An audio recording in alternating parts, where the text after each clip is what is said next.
know, Lost Planet is about multiple different factions. It's about acrid creatures, giant robots, and a frozen world, you know. And those were very much the hallmarks for Lost Planet 1. For LP2, you know, there was this whole warming thing where, you know, there was some snow, but there was also, you know, forests and deserts and stuff. And then, of course, now for LP3, going back in time, you know, we're showing the planet at its most cold state.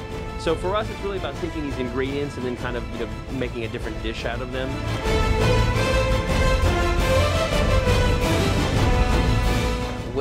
When we started working on Lost Planet 3, it was a complete collaboration from the beginning. In fact, we had a meeting at one point where it was Andrew Ogura-san, who's the franchise creative director, and I sitting in a room talking about what they thought about the franchise, what they thought was important, and kind of what we wanted to bring to the table as Spark. So just kind of a collaboration from the beginning. We really need this one. Don't you worry. You know, from the Capcom side, Oguro-san, who is our franchise creative director, you know, had come to me after he was wrapping LP2, a couple of months before LP2 shipped, and he had some kind of, you know, very core ideas about where he wanted to go with the third game. He knew he wanted to do a third game. He knew he wanted to get back to sort of, you know, this idea of the colonization and what it must have been like for the first people to arrive on the planet, this very kind of harsh feeling. And he kept, you know, bringing out these keywords like, I want to feel that, you know, that desperation, that desolation, you know, the struggle. Oh, come on! We knew from the get-go that we wanted to have a really strong protagonist for the campaign. That was something that from the Capcom side we knew. We talked to people and you know, we got really ambitious with LP2, and I think that LP2 was really successful in what it set out to do, which is kind of create this crazy multiplayer mishmash of different, you know, types of gameplay and like huge amounts of content. But, you know, we talked to a lot of people, you know, a lot of fans, and they basically said, look, we miss having a protagonist, we miss having a strong, you know, storyline. And so we really want to take that and take it to the nth degree. Next time, I'm asking for triple. Something that's really important about this game is the idea of family, and adding to what Andrew's saying, the character is all about taking care of his wife and kid back home. He's joined a group who've been there on the planet now for a couple of years, his first colonization attempt. And he's joined them to, you know, try and provide for his wife and kid back home. There are other characters that you'll meet. You've seen in a couple of the demos that's gone out, trailers that have gone out. One of the main characters that you'll see has ties to the Lost Planet 1, the character of Gale. And I think you'll see kind of a very fully fleshed out cast of characters.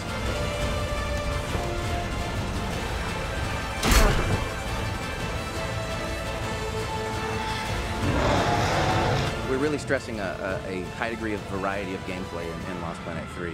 We have still a lot of the core stuff from the franchise, the open plains, running and gunning against creatures that are trying to eat you, big giant creatures down to, you know, more man-sized creatures. But we also want to make sure we're all gamers, so we want to make sure that the pacing has a load of variety into it. So we do have like interior moments that are more suspense-oriented, where the player feels like they're you know, they're on their last leg. But that's only, you know, a small portion of the game.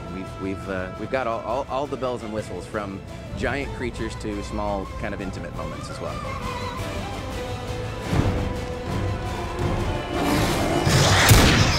Another hugely unique aspect of Lost Planet 3 is the utility rig.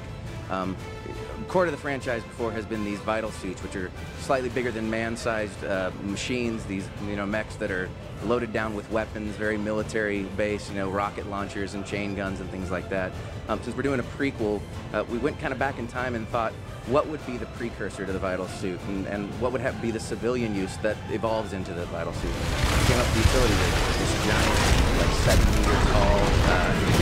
It's Jim's personal property, so it's kind of like a trucker's rig, right? So it's personalized inside for him, and we've gone, you know, very unique to the franchise, very first for the franchise.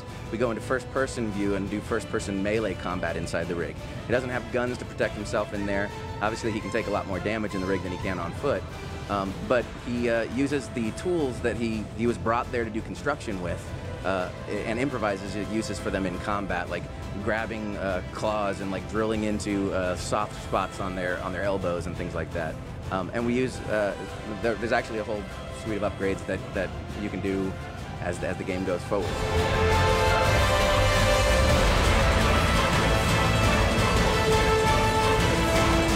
hope that people will get.